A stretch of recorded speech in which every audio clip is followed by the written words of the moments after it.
But right now, let's focus on women in business, because cleaning businesses are out there. But how many people are doing cleaning business in a more sustainable manner? That's the question that Aworo Dongo is answering on Women in Business this afternoon. It's always exciting to talk about sustainability, especially when it is incorporated in business setups. This is what Mary Wanja does with her Cityscape Trend Services Limited, which is a cleaning company that does it sustainably. We used to think that cleaning is just a mop and a bucket. But with time, every day, things have actually evolved.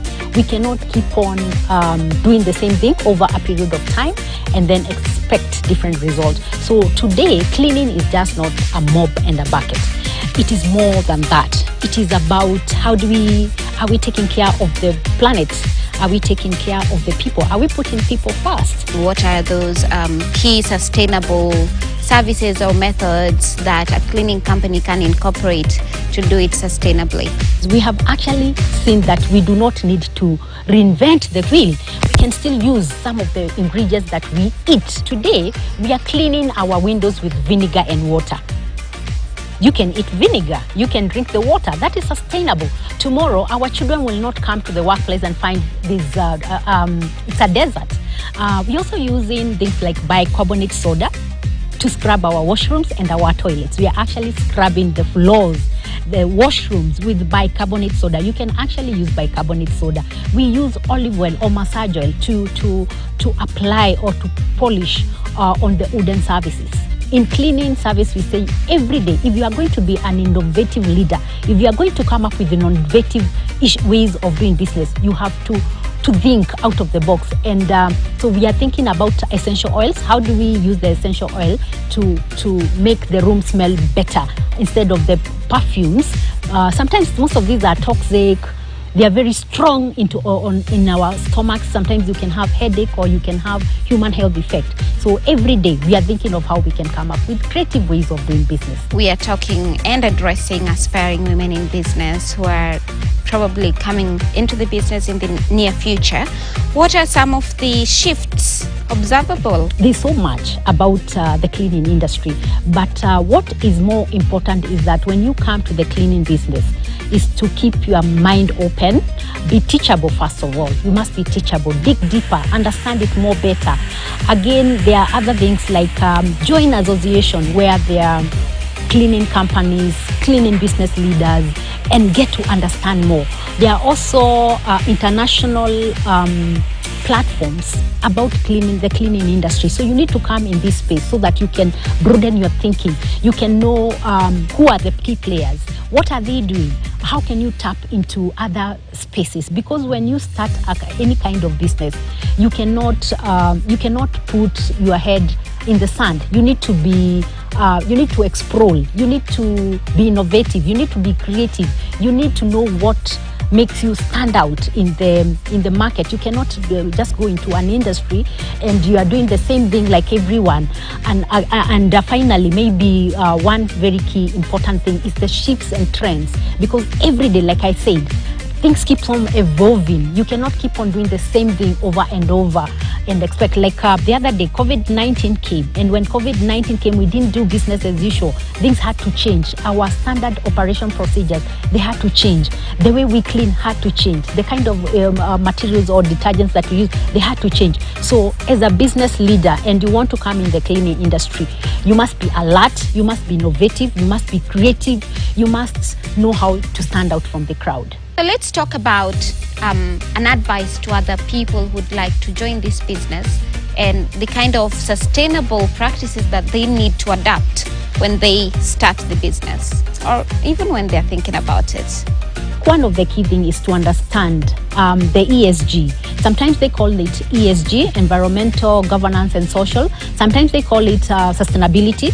Sometimes they call it human rights. All these things mean the same. You have to get to understand how do you take care of the environment? How do you take care of the social, economic part of it? Because it's not business as usual. Where we are going right now, I want to tell you a lot is that investors are very particular. They are so particular about how you are doing business. Nobody wants to come to invest to a business where you are not thinking about the environment, you are not thinking about people, you are not thinking about the planet or communities.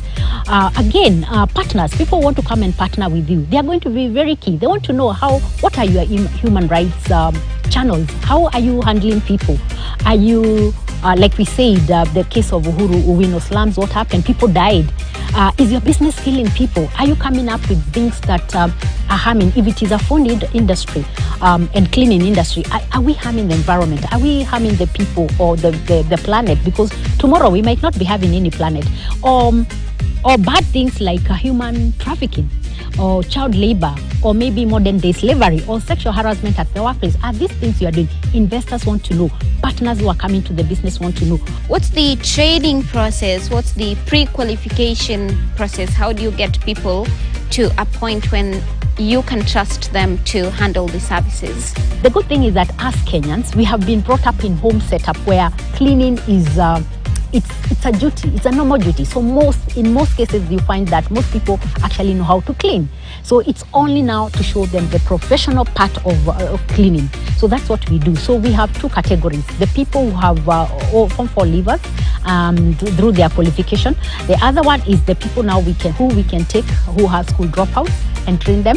And then the other category is people we have paid for to go to places like Utali or other cleaning, housekeeping industry to learn the skills and then come and use those skills internally and help to train the other people.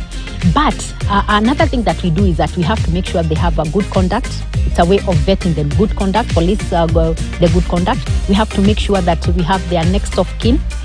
We call it a biodata. Next of kin, someone we can actually call in case of anything. Could be a sister, could be a mother. The other thing, we have to make sure they have NSSF, they have NHIF, they have those basic, they have bank accounts. They also have, we also vet them in terms of their backgrounds. We can maybe reach out to their chiefs or maybe their church and get to understand who are these people we are engaging. Are we safe with these people? Are they safe with our customers?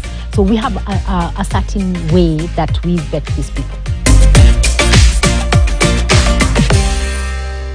The first one is principles, that you must have code of ethics, things that you cannot violate, that you stand for.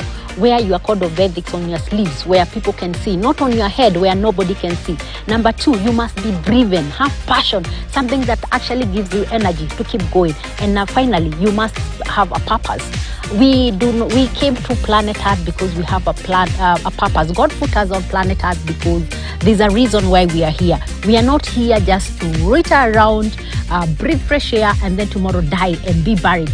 And we did not have any purpose. So you need to know what's your purpose on planet Earth. Why are you here? You need to ask yourself, why are you here? What can you do?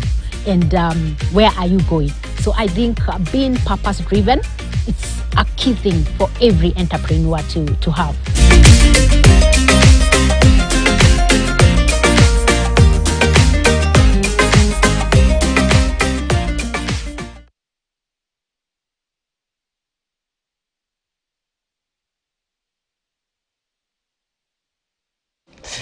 I